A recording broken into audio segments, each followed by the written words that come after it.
You are about to listen to a new episode of the Redefining Cybersecurity podcast with Sean Martin. Have you ever thought we're selling cybersecurity insincerely, buying it indiscriminately, and deploying it ineffectively? Well, perhaps we are. Let's look at how we can organize a successful information security program that integrates business culture with people, process, and technology to drive growth and protect business value.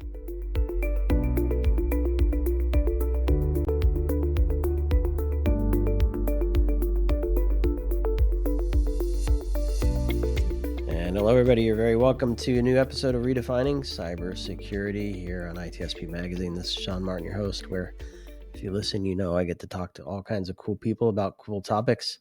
And today is no exception, of course. Mr. Casey Ellis. How are you, my friend? Doing well, Sean. Good to see you. Good to see you. It's been too long since we've been on a It has been a while, yeah, absolutely. I was just thinking that.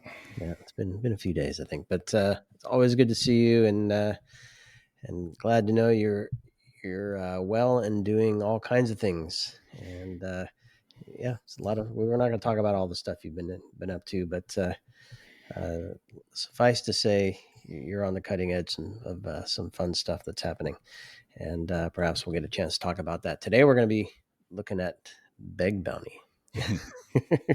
Which speaking of fun stuff, no idea that this thing existed, and even more so today, which we'll touch on, sure. But before we get into the topic of what the heck a Bug Bounty is, not a bug bounty, a few words just to kind of reintroduce yourself to my audience on redefining cybersecurity. Yeah, sure. So my name's Casey Ellis. I am probably best known as the founder of Bugcrowd. I also co-founded a thing called the Disclose.io project. Basically, I've been involved in orchestrating, hacking the internet at scale for 13 years. And then prior to that, I was in solution architecture. I was a CISO for a period of time and actually kind of cut my teeth into the industry as a pen tester back in the early 2000s. So I've been around for a while doing this type of thing. But yeah, the last season has been very much focused on, basically building and equipping the security research and the hacker community to be a part of the fight on behalf of defenders. That was kind of the origin.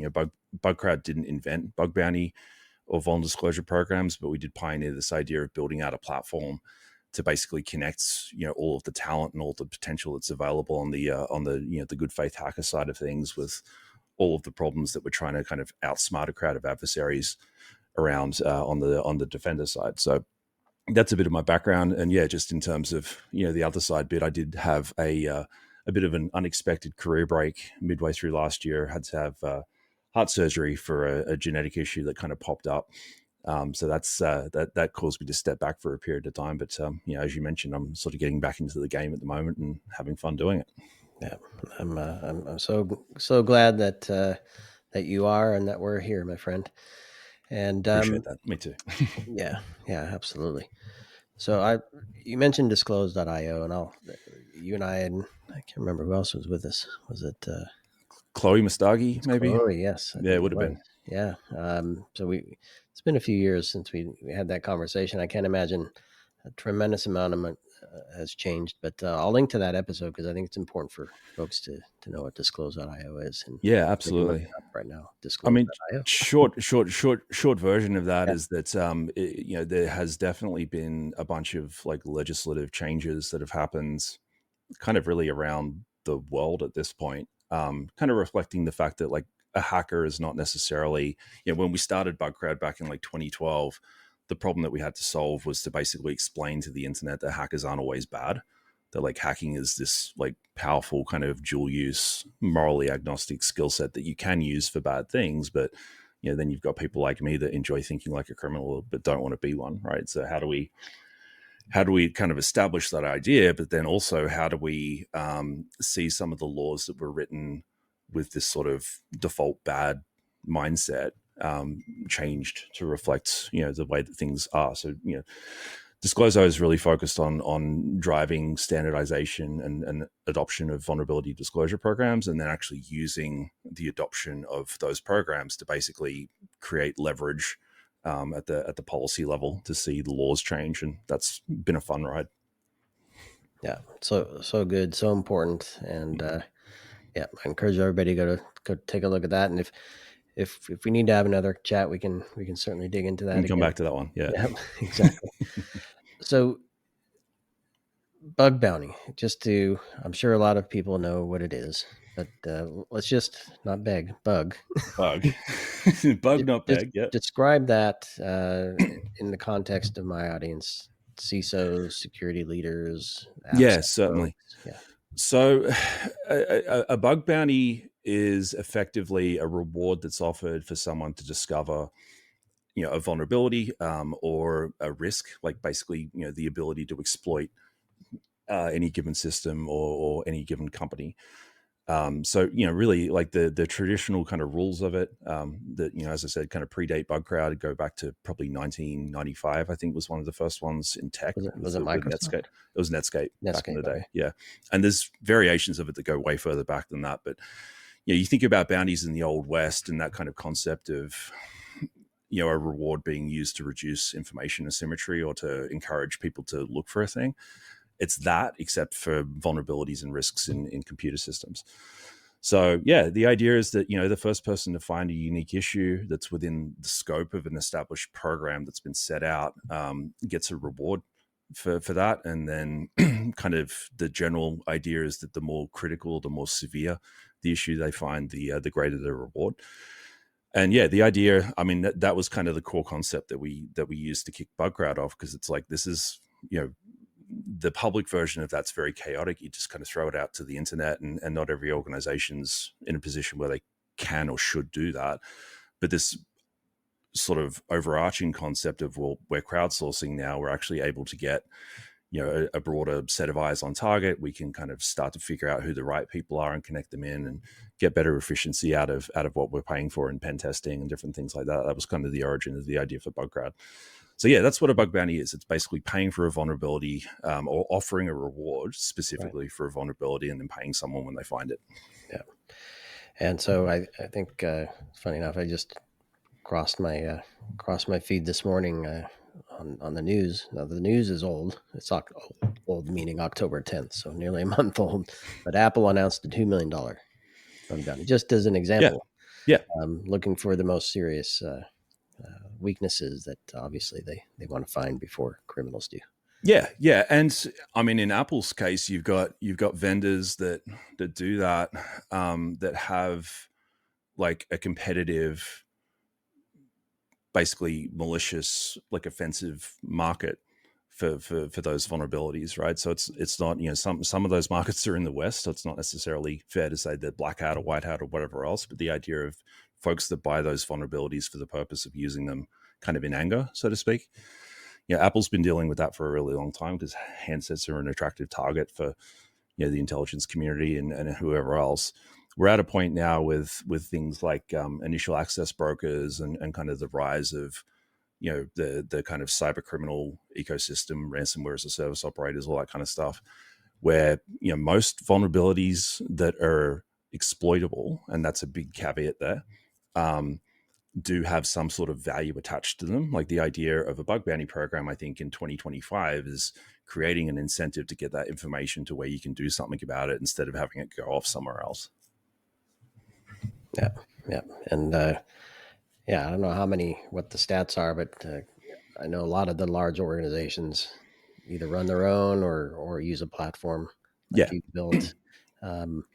I think the interaction and the ability to scale, you mentioned scale already, is important. And so with that in mind, I saw the reason we connected again is I saw a post from you that was a comment post from Eric Betas, who's a good friend, by the way. I know it was a snarky response to that post, but Eric and I have a long history of robust conversations. There you go. Like this. I'm hoping to connect with him as well. Yeah, he's a good dude. So the term beg bounty came up there, and I was like, is this a play on words? And then you read the thread, and it's like, no, this is actually a thing. It's a real thing. Yeah, 100%. So what is a beg bounty? Yeah. So, I mean, if you go back in time to when we first kicked things off, the big shift that happened, there was like this existing vulnerability research community that were out there doing their thing. As I mentioned, there was like legal considerations around like, are we going to get, a C&D, or are we going to get our door kicked in because we're trying to be helpful here, but what we're doing looks like it's illegal. And then the other side of it was like, I think the work and the value of the things being discovered didn't really have a value attached to it. So you had this kind of core group of vulnerability researchers across all sorts of different domains, like web, hardware, binary, like all of it. Kind of not really getting a fair shake at being in a position where they could actually help solve the problem. We came along, and then a couple of other platforms kind of launched shortly after we did, and then there was a second wave probably 2 years later. And all the while that this is happening, there's this like kind of second generation community just swelling around it. Like it was very much it was an interesting season just for the cybersecurity industry in general, because I think kind of everyone woke up to the fact that this could be a career path all at the same time.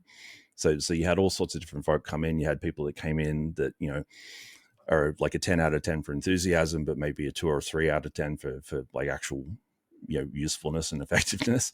And then you get people that come in that are just savants, and you've got to figure out how to, connect them up with the right opportunities and sort of have them mature in their career and how they apply it, right? So, that sort of influx of folk learning vulnerability discovery for the first time, like not necessarily having just sort of stumbled into it as hackers that suddenly realized what they were doing was valuable, which is kind of where my generation mostly started off. They were deliberately engaging it as a potential career path, right? So that's sort of the backstory in terms of the players in the mix. And like it went from being a fairly small group to being enormous. The thing that happened, or the thing that started to happen is, if you got this set of rules or this expectation of norms that are out there on the internet, that if I find a bug, I get paid for it.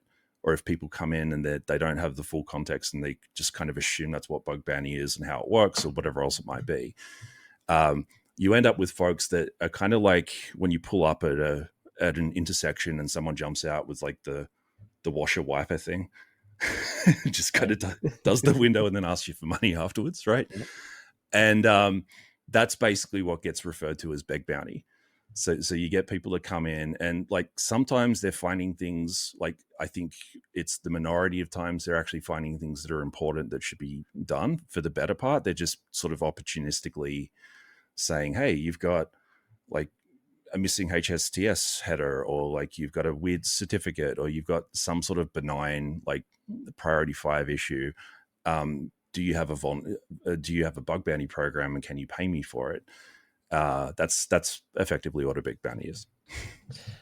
I love the window washer analogy. Yeah, because it's a bit brutal, but it's completely accurate. Because as you were describing it, the first part of it at least, I was thinking instead of people going to hack the box, they're just going to somebody's website or web app and practicing there, right? And if they find something, let me see if I can, instead of getting points and hack the box, I get maybe some money. Yeah, and the problem picks up when you end up in, because like there's been examples of this, like the Uber case was like this. And then when you look at what happened with Optus in Australia, when that breach happened, similar sort of thing. They went in, like these are like young hackers that aren't necessarily thinking through, right. You need to be offered this reward first if you like find a thing and then contact the company and ask for money in exchange for information that could be used to harm that company. Like in most parts of the world, that's extortion, and it's actually a really kind of a dangerous thing to do. And those are in the kind of cases where there's been an actual like pretty serious breach of data or whatever else. Like for the better part, what we see is kind of what I was just describing. It's like, hey sir, I've found this like critical issue. Do you have a bug bounty program? If you do, I'll tell you, and you can pay me some money for it. And generally it's lame. Like it's garbage. Like it's either made up or it's like they've run kind of a web app scanner and taken the output of that. And then they're just kind of firing it off opportunistically to see if they can get some money out of people. That last version, that's the version that I was kind of talking about in this LinkedIn post, because I think the community, like the vulnerability research in the bug bounty community, there are some kind of established norms around, how to conduct yourself in a way that keeps the entire community safe, if that makes sense. Because like if we end up establishing a reputation as a research community overall, that this is the kind of thing that we do, the actions of a few end up tarnishing the entire community. And I actually think that like internal community policing and some degree of call out culture is actually pretty appropriate for stuff like this, because it's like, no, that's wrong. Stop doing it. Right. And if people don't stop doing it, then like, frankly, beat up on them a little and like let them know that they're being jerks and actually poisoning the well for everyone else. So that was kind of the origin of the rant on LinkedIn that prompted this conversation. Yeah, and I was trying to scroll through some of the stuff here, and there are a few comments. And what are the feedback that came in through that thread? Is there anything that stands out for you, or it just says we're in trouble, or look, I think we're lacking. I mean, we're always in trouble, right? Like vulnerability discovery is just difficult, full stop. And it's necessary. It's important. I think being able to understand where your risk is up to so you can do something about it. Any kind of self-respecting CISO has that as a part of their core job function. And this is one of the ways that you get that kind of information. I think the thing that's unique about it and the thing that's actually valuable about it is that you're getting that information from the outside in a way that has no like institutional blinders on, right? Like you're not constrained by, institutional knowledge or like wherever the tooling's up to or any of that other stuff. It's just someone who's like looking at a thing with a fresh set of eyes and thinking about it in a completely different way and identifying a risk, right? You can't suddenly just decide to listen to the entire internet all at once because you'll go deaf. So like somewhere between those two ideas, like there's truth and there's the way to approach it. I do think that there is a, like it does come out like that tendency to sort of tar everyone who's doing vuln research with the brush of, the big bounty hunters or the ones that are kind of misbehaving, acting against the interests of the community. So like that definitely pops out. I think the idea of like charging people, like Eric's idea, and he wasn't being serious about it. He was just kind of throwing it out as like, this is really annoying. But I did see a few people kind of taking it semi-seriously. And I'm like, well, I understand the economics of what he's trying to suggest here. And like, that's part of the joke in some ways, but seeing people actually properly take that on, it's like, it's not fair in any stretch of the imagination to charge people to try to help you. And it's the people that are genuinely doing that would be the ones that would actually be basically deterred by this. Right. So you've still got the big bounty hunters and the folks that are trying to game the system and just sort of opportunistically get cash. They'll do that because that's just what they're doing. Right. Whereas the folk that are actually trying to help for real are going to be kind of turned away by that, which is a bad outcome. Right. Yeah. I'll paint this with probably a horrific analogy. Not that I have one, but I'll do it anyway. Yeah. Personal shoppers, right? Right. People who had money, needed a service, they could go and find somebody to help them buy their food, their clothes, whatever. And then we have the gig economy, right? Where platforms are built to give people a place to do that. Yep. Now there's some restrictions. Now I'm not saying that the bug bounty is necessarily along this line, but maybe the scope of a bug bounty program might put restrictions on what people can look at, not look at. And so bringing it back to the gig economy. Yeah. I know there are some stores here in New York that you can't shop at those stores through any apps. You actually have to go in. They don't even offer. Right. Yeah. Thing. You have to go into the store and buy, unless you get full circle, a personal shopper to do it for you outside of of the app. So I'm just wondering if, and I know what you painted earlier. I get where you're going with that. Yeah. There are people that aren't up to snuff and they can't actually get on a platform in a way, but I'm just wondering you're also describing, or perhaps what Eric was maybe alluding to, is that there may be legitimate people that may have the goods to do good things, don't want to work for a firm, don't want to be on a platform, and they just want to be independent contractors, right?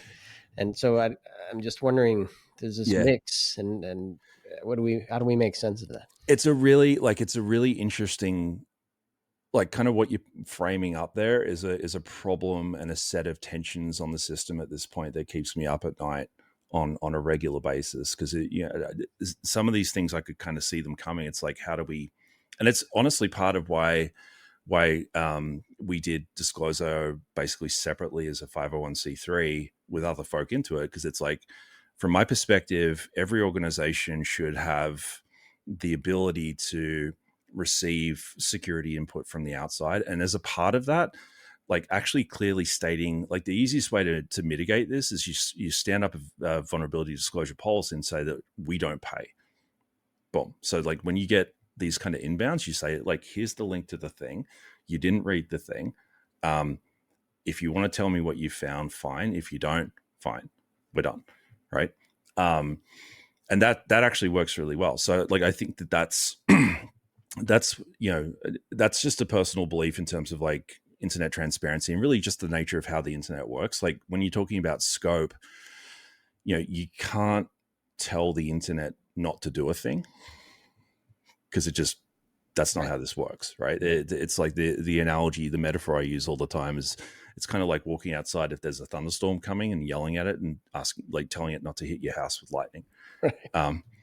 It's like, that's not how this works. So and celebrating when it doesn't, just yeah, and say, look at that, it worked. Our policy, our scope restriction meant that we didn't get hacked in the things that were out of scope. Hooray for us. It's like, that's not what's actually happening. So, what do you do instead? You anticipate the fact that can and will happen at some point in time. You put up a lightning rod for things to come to, and then you route that lightning strike around damage and get it to a place that you can deal with it. Like, I love that as a metaphor, because to me, that's sort of the overall physics of what we're working with here, right? Yeah. In terms of the good folk, if that makes sense, like, that's a lot of what Bugcrowd kind of built out. So we do these public programs, public VDPs and public bug bounty programs, but then a part of why we're doing that is to bring people onto the platform so we can understand, like, how skilled are they, like, to what degree can we trust them, all those different things. And then we'll run private programs where we're basically just inviting the folks that are a match into that. So it's like, some organizations need that, some are comfortable with the public thing. That's a version of the, I guess, the secret shopper, or the private shopper thing that you were just talking about. I think the challenge with that is that it doesn't solve the overall community problem that we're talking about here. Like, that's great in terms of, like, figuring out how to drink from the fire hose of talent and get it on target. Like, it's doing that, and it's great at that. But this whole idea of someone just coming in and saying, stuff that could potentially make it harder for all of us, it doesn't really address that part. So this is where I was kind of coming up and saying, like, this idea of basically, it's been all about the carrot to this point. So, like, where's the stick?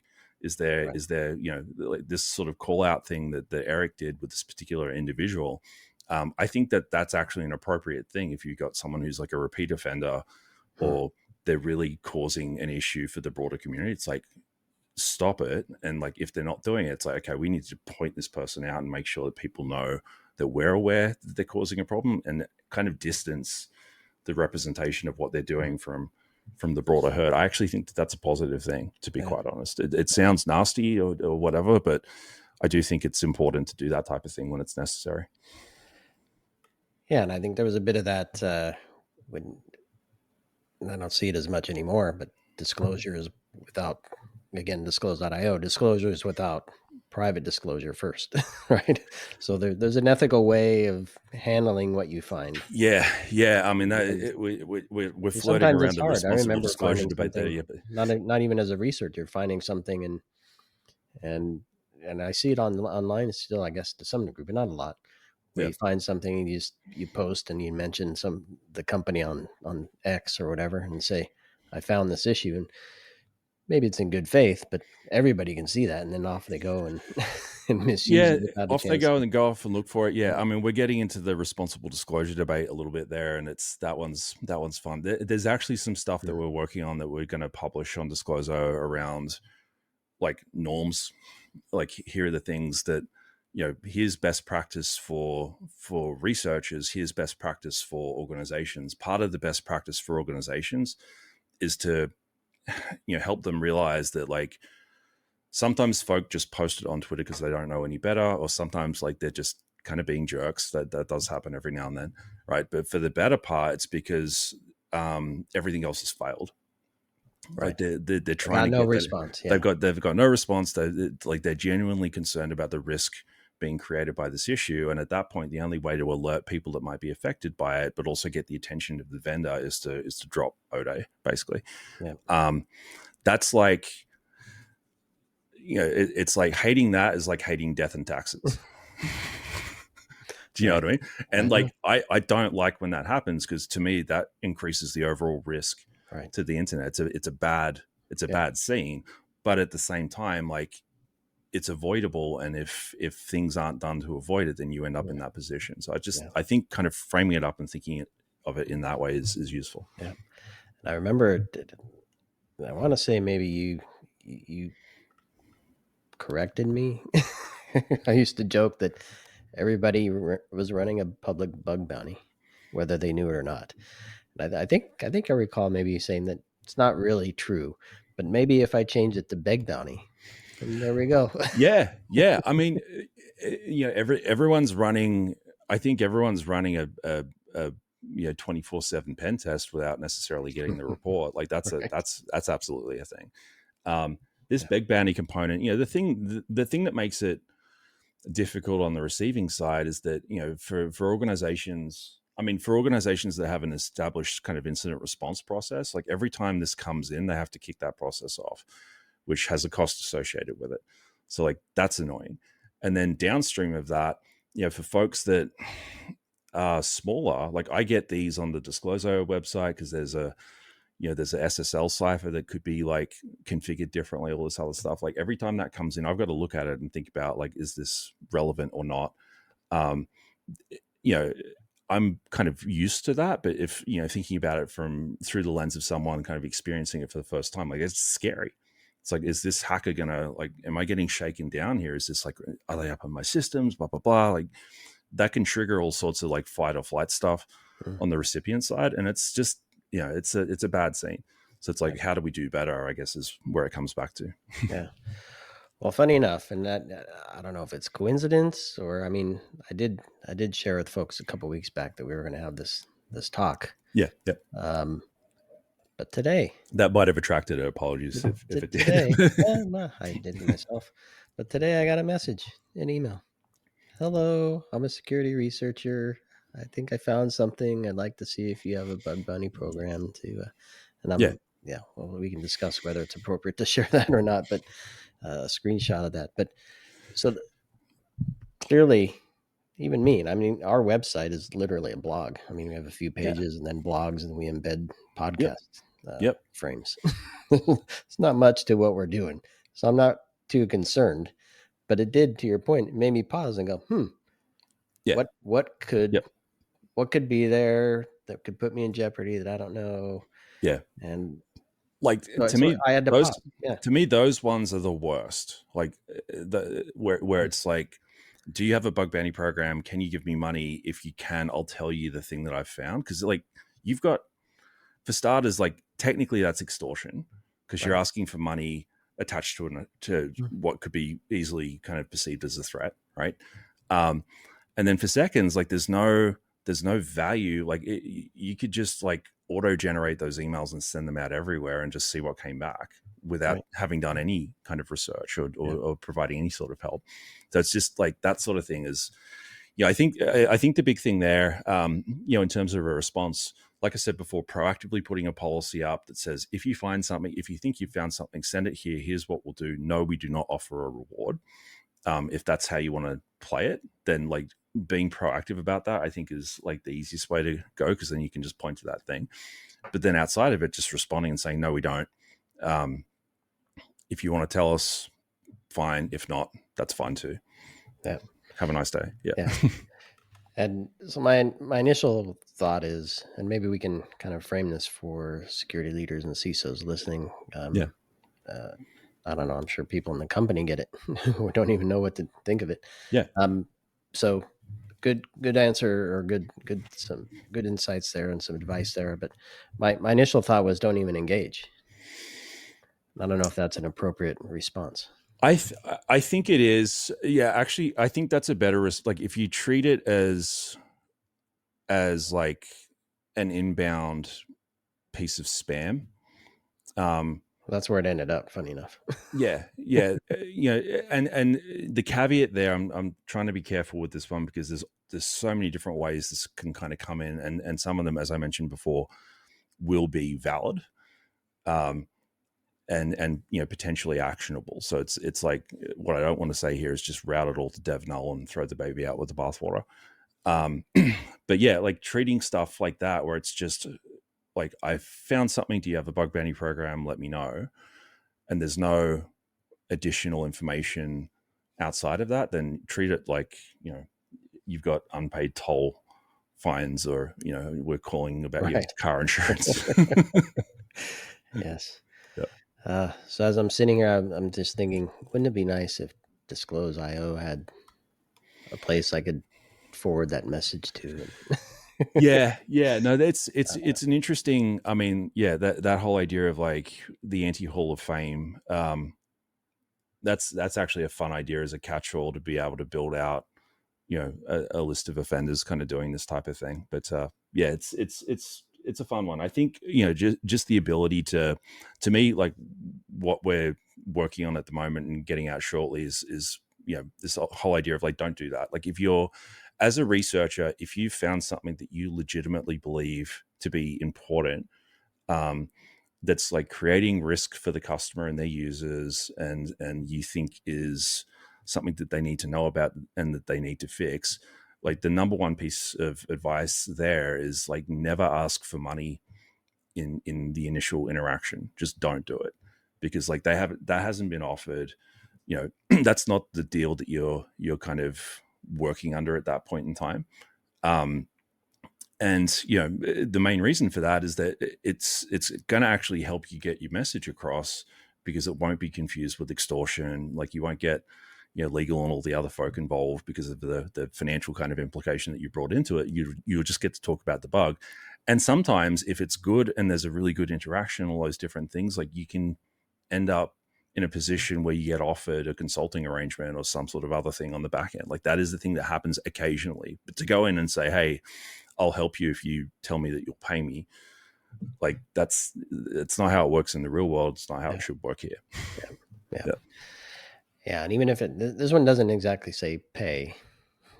Yeah, bug bounty implies it pretty strongly, though. Yeah, I think it says, do you have any rewards or incentives? Yeah, there you go.